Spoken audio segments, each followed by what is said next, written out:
शुरुआत विपिन जी आपसे कि ये हम देख रहे हैं कि इस पोर्टफोलियो में यानी वो चेहरे जो पहले से टीम में थे उन्हें वही मंत्रालय फिर से ज्यादातर जो मेन मंत्रालय हैं, चाहे आप अमित शाह की बात करें, एस जयशंकर की बात करें, नितिन गडकरी की बात करें, राजनाथ सिंह की बात करें, वही मंत्रालय जो पहले थे अभी दिए गए हैं। कोशिश ये कि वक्त जाया नहीं करना, क्योंकि वो सब जानते हैं, समझते हैं और अभी कल से ही, ताकि वो गति मिले कामों को।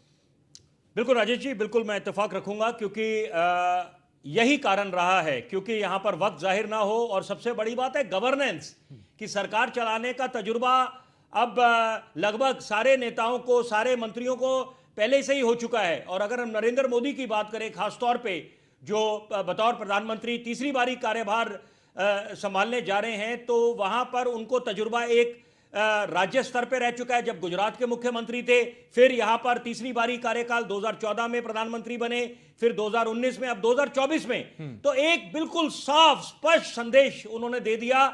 जितने प्रभावी मंत्री थे, जब उनके साथ बैठक कर रहे थे लोक कल्याण मार्ग पे, तो उन्होंने बोल दिया था कि हमें बिल्कुल काम में जुट जाना है और डे वन से we will hit the ground running. और यही अपेक्षा करी जाती है कि आप अगर ये बार बार बोल रहे हैं कि अभी तो सिर्फ ट्रेलर था, अभी पिक्चर काफी बाकी है और हमने काफी कामों को अंजाम तक लेके जाना है, हिंदुस्तान की अर्थव्यवस्था को तीसरे स्थान पे लेके आना है, अर्थव्यवस्था को $5 ट्रिलियन बनाना है, हिंदुस्तान को आत्मनिर्भर बनाना है और उस दौर को दोबारा लेके आना है जब हिंदुस्तान को सोने की चिड़िया कहा जाता था।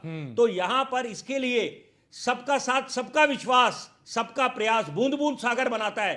तो यहां पर एक बड़ा साफ संदेश दिया है। और जरूरी है कि मैं इस चर्चा में उस बात का उल्लेख करूं कि सीसीएस, ये यहां पर कैबिनेट कमिटी ऑन सिक्योरिटी कि यहां पर जो उसके तहत मंत्रालय आते हैं, कि आप फाइनेंस की बात करें, डिफेंस की बात करें, रक्षा की बात करें, तो ये सारे जो मंत्रालय हैं, तो वही ऑन द एक्सपेक्टेड लाइंस हुआ है। क्योंकि बार बार अगर आप दूसरे, मान के चलिए गृह मंत्रालय अगर राजनाथ सिंह के पास चला जाता, फिर उनको दोबारा एक ग्राउंड जीरो से दोबारा स्टार्ट करना पड़ता, फ्रॉम अ स्क्रैच। तो वही बात है कि जिनको पहले से ही तजुर्बा हो चुका है और रक्षा क्षेत्र में काफी उपलब्धियां हासिल करी हैं राजनाथ सिंह जी ने। वही बात है नितिन गडकरी की, जो उन्होंने कीर्तिमान स्थापित करे, उसका तो पूरा एक ऐसी अनोखी नजीर पेश करी है कि पूरा विश्व उस बात को एक उससे प्रेरणा ले रहा है। तो यही बात है कि यहां पर गृह मंत्री के ओहदे पे रहकर यहां पर अमित शाह ने अलग उपलब्धियां हासिल करी हैं, तो और वित्त मंत्री हैं निर्मला सीतारमण, अश्विनी वैष्णव सबसे ज्यादा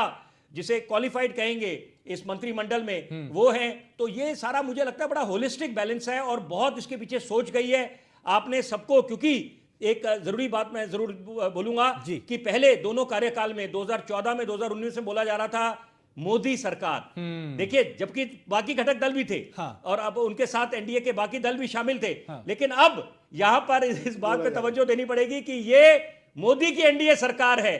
तो ये फर्क होगा कि आपको सारे एलआई पार्टनर्स को साथ लेके चलेगा और जो मुख्य निर्णय लेने पड़ेंगे, क्योंकि कुछ ज्वलंत मुद्दे हैं, यूनिफॉर्म सिविल कोड की बात कर रहे हैं, वन नेशन वन पोल की बात कर रहे हैं, स्पेशल स्टेटस फॉर बिहार की बात कर रहे हैं। और यहां पर सबसे बड़ी बात है कि आप अभी अध्यक्ष कौन बनेगा लोकसभा का, उस पर भी अभी तस्वीर साफ नहीं हुई है। तो यहां पर अभी मुझे लगता है कि यहां पर जो भी फैसले होंगे मिलजुल के लेने पड़ेंगे। ठीक है।